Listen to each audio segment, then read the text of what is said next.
Okay, we're going to get started. Good evening, everybody. My name is Sonny Segura. I'm a Public Information Officer for California Interagency Incident Management Team 4.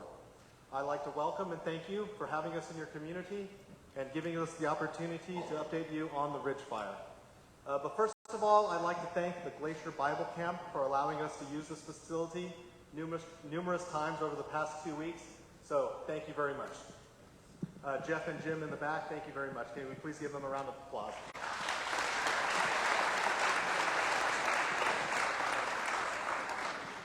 So just a few housekeeping rules. We have the 2 exits on the side, one in the back where probably most of you came in. There's water on the table and handouts. We have an update for the fire on one side and a map on the other side. Restrooms are in the back. It's a separate building all the way into the back. If you could please silence your cell phones, we have no distractions during this meeting. This evening we have several presenters that will update you on the Ridge Fire, the Doris Point Fire, and the Tin Soldier Fire. As of 6 o'clock this morning, Incident Management Team 4 has taken command of the Tin Soldier Fire, which consists of the Bruce Fire and the Sullivan Fire. I'd also like to welcome all our streaming on YouTube and Facebook Live. Welcome to everybody that's watching online. At the conclusion of our presentation, we'll take questions from the audience. Also, our speakers will be available after the meeting to answer any individual questions. Unfortunately, nobody from the Sheriff's Office is available today because they are dealing with some pre-evacuation notices on a different fire. Also, we have an Air Resource Advisor available after the meeting in case you have any questions for her. Margaret, are you here? Margaret Key is right there. If you have any questions for Air Resource, she'll be happy to answer any questions for you. I'd also like to recognize some of our congressional staffers. Steve Hauke from Congressman Zinke's office. Chad Campbell from Senator Tesker's office. And Ron Catlett from Senator Daines' office. Thank you. And now for opening comments, representing the Flathead National Forest Agency Administrator, Kim Pearson. Thank you so much. Good evening, everybody. My name is Kim Pearson, and I am fortunate to be an agency administrator with the Forest Service. I know many of you know Bill Holland, who has been here for the last few meetings. Tonight, he is dealing with his own community at home.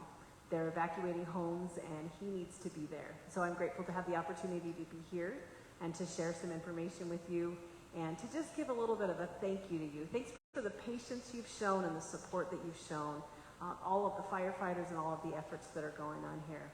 I've been an agency administrator for at least 20 years, and I'll tell you, this team that you have in your community is probably the most sincere, the most respectful team I've ever worked with that cares, first and foremost, how are you being treated as a community?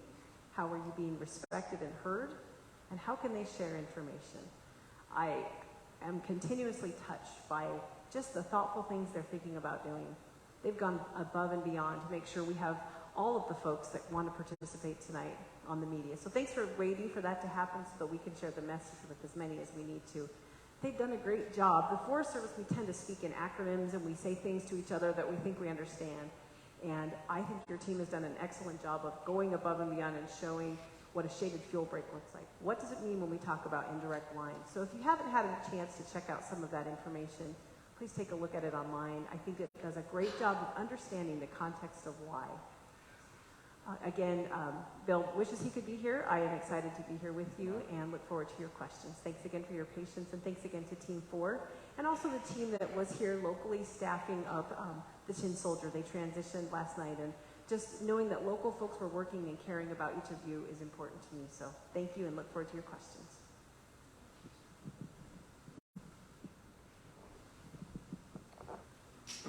Thank you, Kim.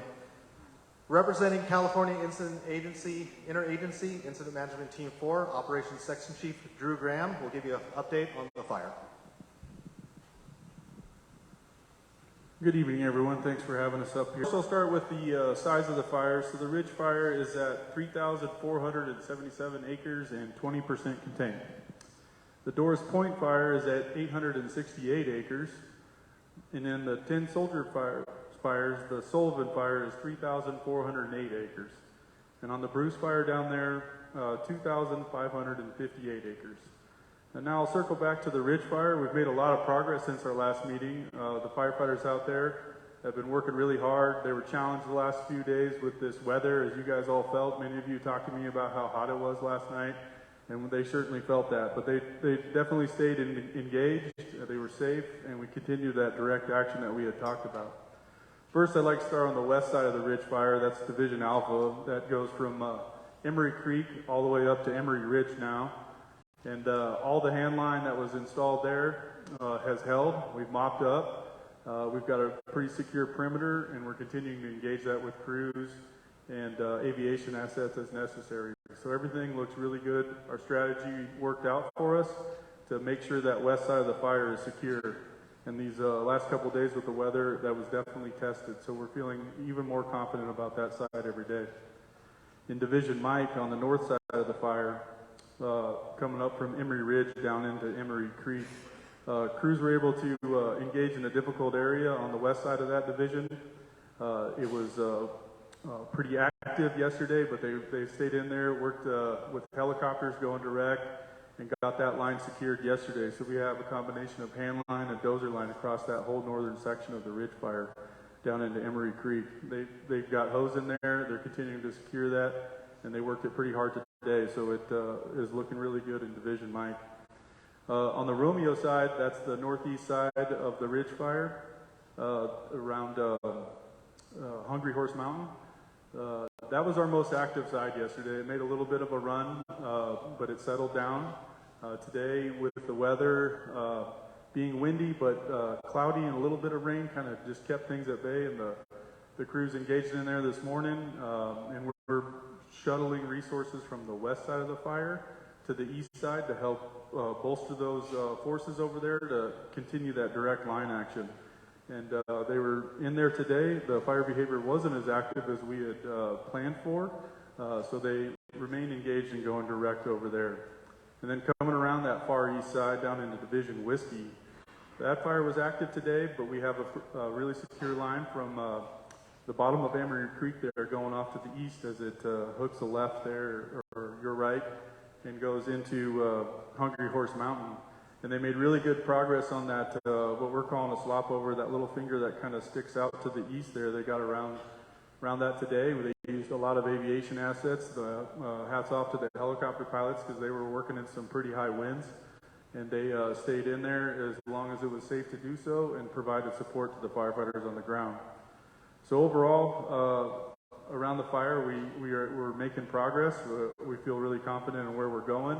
The plan and the strategy is working out, and we continue to that plan going direct as the days go on. We also finished up the shaded fuel break going up to Half Moon Road, and that completed at the end of shift today. So that was a really great job for those folks working in our contingency group. Our structure group on the Ridge also did a great job of developing a structure protection plan for the community. They worked with the locals. Lincoln was a great asset to us, and we've been very fortunate to have him in our back pocket. He also provided additional resources for us, so we can't thank him enough. The structure group, they finished their structure protection plan, presented it, and it should be something that we can give back to the community when we're done. Down on the Doris Point Fire, which is located just on the west side of Hungry Horse Reservoir, we've put in sprinkler systems around all the infrastructures down there, like the campground, the pump house, and a few other miscellaneous areas there. And we've been assessing the fire, watching it. All of our systems are working in providing water around those. The fire has not reached the West Side Road yet, but we have utilized aviation assets yesterday to slow that spread and keep it moderate. And next, I'd like to go down to the 10 Soldier area, down to the south there. The Sullivan Fire, we're assessing, the fire growth and providing any point protection of structures and infrastructure that are around that area. Down on the Bruce Fire, closer to Spotted Bear there, we've inserted some of our management team down there to help assist, and I really want to thank the team that had that fire before us. They did a really good job of setting that area up. They have a lot of sprinkler systems, a lot of pumps in place, and they're all working. They had a really great plan. And our operations chief down there was quite thankful of the work that they did down there. So my hat's off to them for that excellent work and giving us a great transition. And the Bruce Fire is getting close to the Meadow Road, Meadow Creek Road, but it has been on a northerly track kind of paralleling it.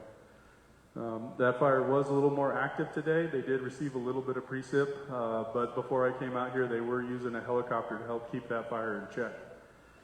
And I think that about wraps it up, and I'll turn it over to the next speaker. Thank you. Thank you, Drew. For our latest fire weather update, incident meteorologist Bob Konish. Yeah, thanks. Good evening, everyone. Well, after the last 3 days of near record or record heat on some of those days and very low humidity, yesterday we added wind to the mix, which really pushed us into that critical fire weather territory of wind, humidity, and temperature. So the winds began to increase yesterday. The ridge of high pressure that was responsible for this heat started to collapse. And so as that does so, the winds over the top of it increase, and that brought the west winds yesterday that weren't too bad. We had some gusts of 25 miles an hour yesterday, but today those winds really cranked up from the west to southwest. We did have a little bit of moisture that came in overnight, and that brought the clouds, which helped keep our temperatures up overnight as well. So we had a dry overnight last night. That moisture eventually made it down to the surface, brought some light showers this morning, and helped boost our humidity up from what it's been the last few days. Those showers this morning were pretty light, maybe 100 to 200 of an inch, so not wetting, but it did help in terms of the humidity, keeping it above 20% for most areas today. But the winds were the big story, despite the improvement in humidity and the little bit of a decrease in temperature. Our temperatures today were 10 degrees colder than yesterday, but that still is well above average, with temperatures close to 90 at the lowest elevations and in the 70s to 80s at the middle and upper elevations. Those winds were very strong today over the ridge tops. Some of our ridge top observation locations, highest wind speed observed was 41 miles an hour at Firefighter Lookout, where we have a weather station up there. A few other locations had gusts into the 30-mile-an-hour range, and widespread 20-mile-an-hour plus wind gusts on the fire. So those are critical values. We had a red flag warning out, began yesterday afternoon when we had the heat and dryness, and continued through today. We should see some improvement. We're starting to see those winds decrease already now. That southwest to west wind we had today is going to slowly turn around to the northwest through this evening and eventually north overnight. And with that turn to the north, there's some cooler air to our north, and that will start trickling its way in overnight. We should see some good humidity recovery by tomorrow morning. The only downside to that improvement is there's quite a bit of smoke to our north. British Columbia has had a lot of wildfire activity, and looking at satellite imagery, you can see a lot of that smoke, and it's moving down with that cooler air. So with the cooling, with that lighter wind, we'll probably have some significant coverage of smoke in here tomorrow morning. So the cooler air plus the smoke will add to some of the shading that we'll see tomorrow. Will add to making things more stable. The air mass won't want to lift up as much, and so that will be a benefit to fire behavior, fire danger, but it will be noticeable, the amount of smoke in here. Going through the rest of the weekend, our winds stay fairly light. We actually have that north wind that comes in tonight, gradually veers around to northeast and east through the weekend, but we're talking about gusts 20 miles an hour or less on the higher ridges, and mostly upslope or slope-driven winds down on the fire area. Our temperatures and humidity stay moderated through the weekend, closer to what we would consider seasonal around here. No big cooling, but temperatures generally in the 70s to low 80s, and humidity mostly above 20%. There is additional moisture coming in. We had that cloud cover today. We'll see some cloud cover develop again tomorrow afternoon and increase further on Sunday. And this is related to some moisture from the southwest monsoon. It's been kind of moving up through California and Oregon, and that will keep rotating its way in. Through the weekend, our chance for precipitation is pretty low. It'll be scattered, and most of that will probably be located to our south, but we will be on the fringe of some of that better moisture. Deeper moisture starts coming in late Sunday and especially Monday and Tuesday.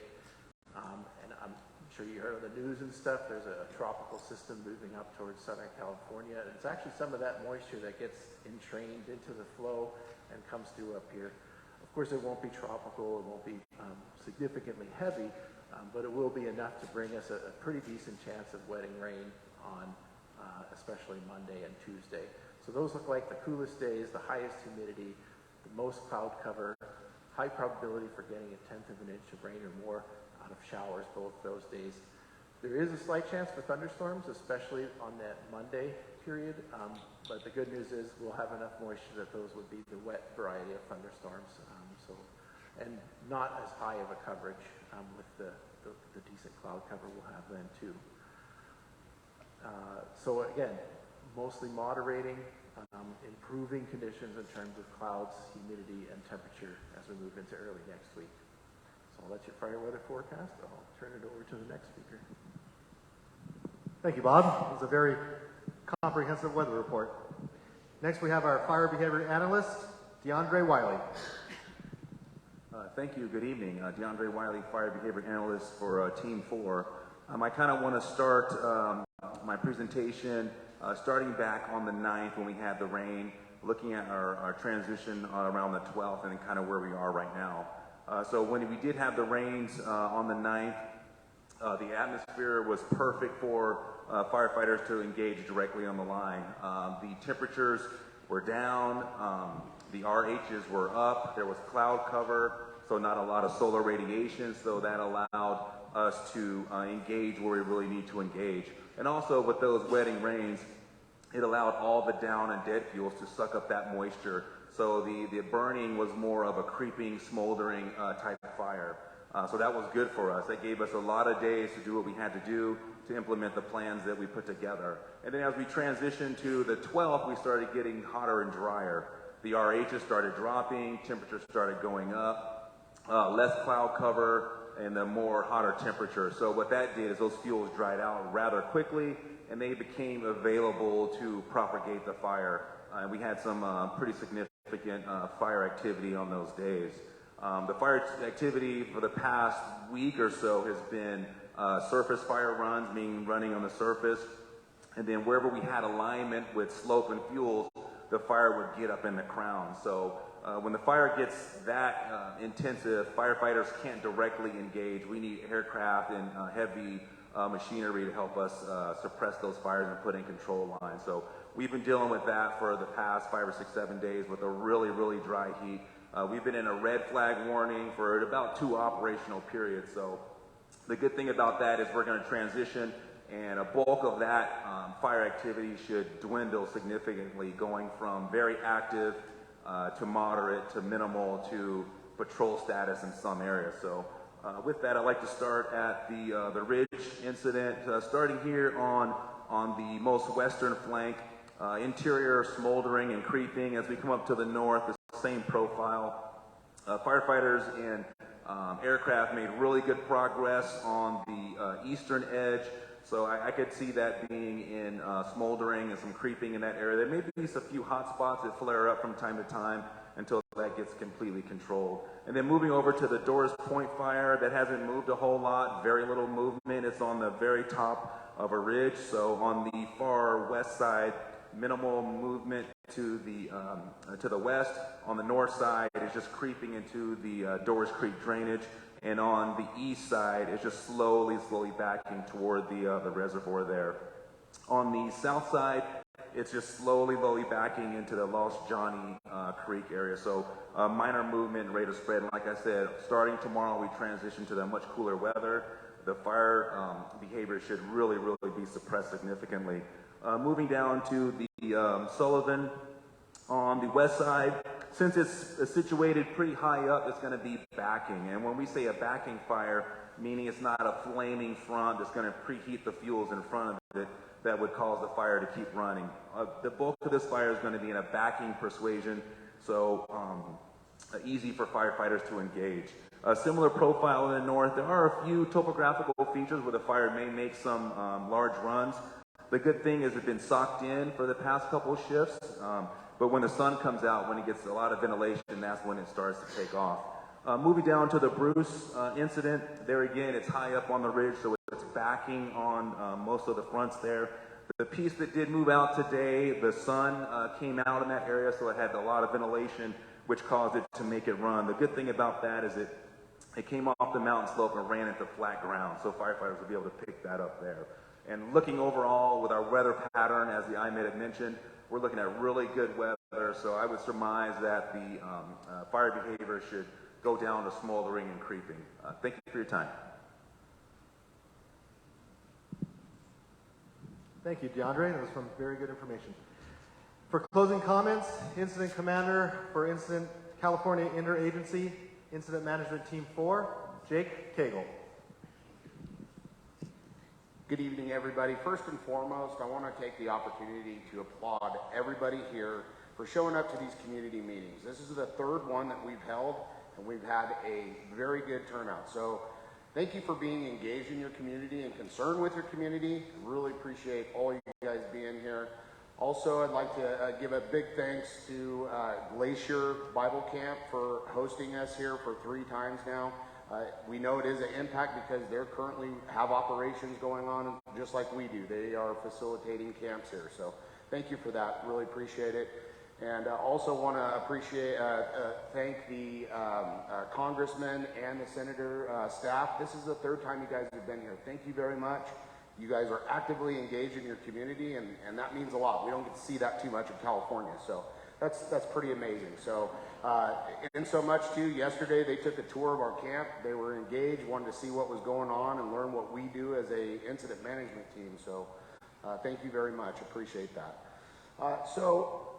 Excuse me. First, I wanted to kind of break down a little bit about what we're doing on this incident in a little bit more. As Kim stated, we use a lot of acronyms and we use a different word, so I could see how that could be very confusing. Part of our mission and our job is we want to ensure that we are breaking stuff down so it's understandable. I know most of you guys are a fire community and you may know this, so sorry if this is duplication, but I think it's important. It's a message that I like to produce. So, you know, when we came here on the 9th, we took command of the incident. We had an opportunity with the current weather to get engaged on the ridge fire. Our priority, our number one priority in firefighting is life safety, and then it becomes property, and then it's natural resources. Those are our top 3 priorities, but life safety is number 1. So the ridge fire, it did pose a threat to the communities, Hungry Horse, Martin City, Coram, West Glacier. So our number 1 priority was to go direct on this fire. And what that means is we limit the footprint, we go right next to the fire's edge, and we start working that edge. So that's what we did. We went in there and we call it anchor and flank. That is the safest tactic for our resources out on the field, and it's the best tactic to go with. So we went on there and we worked really hard on that west flank to get that secured, so to ensure that there is no more impact to the community. So we will be having discussions in the next couple days. Now that the weather will be declining, we'll be having those discussions to look at lifting those pre-evacuations with the sheriff. So really good work that all of our resources did on that west end to secure. I'm sorry, I'm very short. I don't want to walk down here and fall down, so I'm going to just talk about it. So, but over on the ridge, on the west end, they did a really good job. That's all locked off, secured. That doesn't mean that we're going to leave it. We currently have folks in there still mopping up, using water to make sure that that fire is not going to escape our control line. We are focusing on the east end as well, and our goal is to have direct line around that whole thing and take care of it, because there are values at risk. Those are your homes, your community, and we don't want the impacts to that. So that's what we're doing on that fire. When you go to the Doors fire, we look at the spread, and that is more of a confinement. And what we're looking at with the confinement is there is some good. Fire is a natural element, and it's good. It cleans the forest. These were all lightning fires, so typically on lightning fires, if it's going to do good fuels management, we're going to allow it to do do what it needs to do as long as there are no values at risk. So if you look at Doris, there are some values at risk at Lost Johnny, at the boat dock at Doris Point. So we are protecting those. We go in there, we either use hose or we use sprinkler systems, and we also wrap it with it looks like foil basically, but it prevents it from burning any kind of infrastructure in there. And those are the same things that we're doing down over on the Bruce fire, and it's the same concept that we're doing over on the Sullivan fire. So we're naturally letting it burn, but any area that has a big infrastructure, any kind of impact, we go in there and we work diligently and really hard to ensure that it doesn't go anywhere. So I just wanted to kind of break that down and explain that to everybody. This community, we've been through different restaurants, gas stations, and you guys have all been very inviting to all of us, and we greatly appreciate this great community. You know, I was here in Montana in 2003. I love this country. I was excited to come out here, but I'm going to do you guys all a solid. I'm going to tell you this right now. When we all go back to California, we're going to tell all of our California friends that don't go to Montana. It's horrible. We're going to do you guys a solid. Thank you.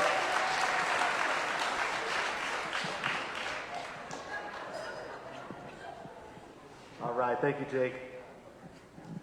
Thank you to all the presenters for coming out here and presenting to the community. So what we're going to do now is take some questions from the audience. What we're going to do is divide the room right in half. So from this side, we'll take 3 questions. We have 2 wireless microphones. If you raise your hand if you have a question, we'll answer 3 questions from this side. Then we'll take 3 questions from this side. So we'll start here on my right side. If you have a question, please raise your hand. Anybody over here? What's the mushroom forecast for next year? Okay. Any questions on this side? Yes,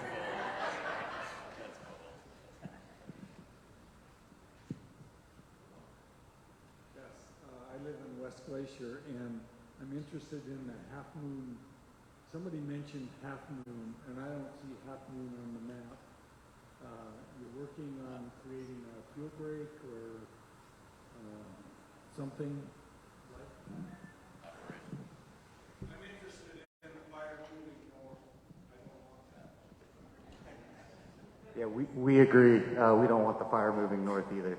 So Half Moon Road, it's hard to see on this map. We can tie in afterwards. I can show you on another map, but it is kind of south of the West Glacier area. But we picked a stopping point that seemed like it was a good point to keep the fire from moving in any directions. And the progress we are making direct on the fire, securing that north and west side of the fire, we're feeling pretty comfortable that there aren't going to be any impacts to West Glacier, but we'll tie in afterwards and we can show you exactly where that is.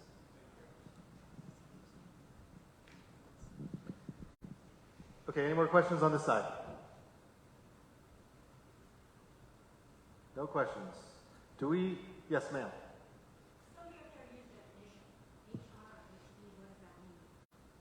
I'm sorry, can you repeat the question? Yes, I can. There you go. So somebody used initials, RH. What is that? So RH, I'm guessing is on our forecast is relative humidity. Yes. So yeah, measure the percent of the moisture that's in the air. The lower, the drier it is.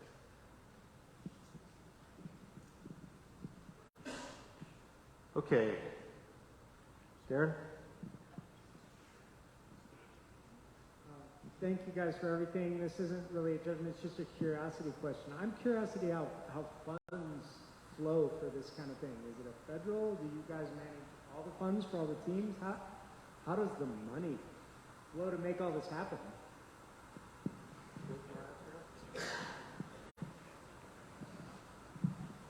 Sorry, sir, I don't have the best hearing, so I just wanted to make sure you were asking, how is this funded? Okay, yeah, so this is something that is very important to us. It's actually one of our management objectives is keep costs commensurate with values at risk, so it's something that we monitor every single day. This funding, probably beyond my scope where it comes from, but I mean, it's a it's taxpayers' dollars. That's where it comes from initially. I mean, ultimately, that's where it is. That's how we get compensated, just like you compensate your fire department from paying the same taxes that we pay. But yeah, that's initially where it comes from. Especially specifically for lightning fires. I mean, if it's an arson-caused incident, there's an investigation that's done, and then they actually will go into litigation for that person and try to, get that compensation back from that person. I guess is it federal or state? 'Cause This is federal. Yeah, this is federal. Yeah.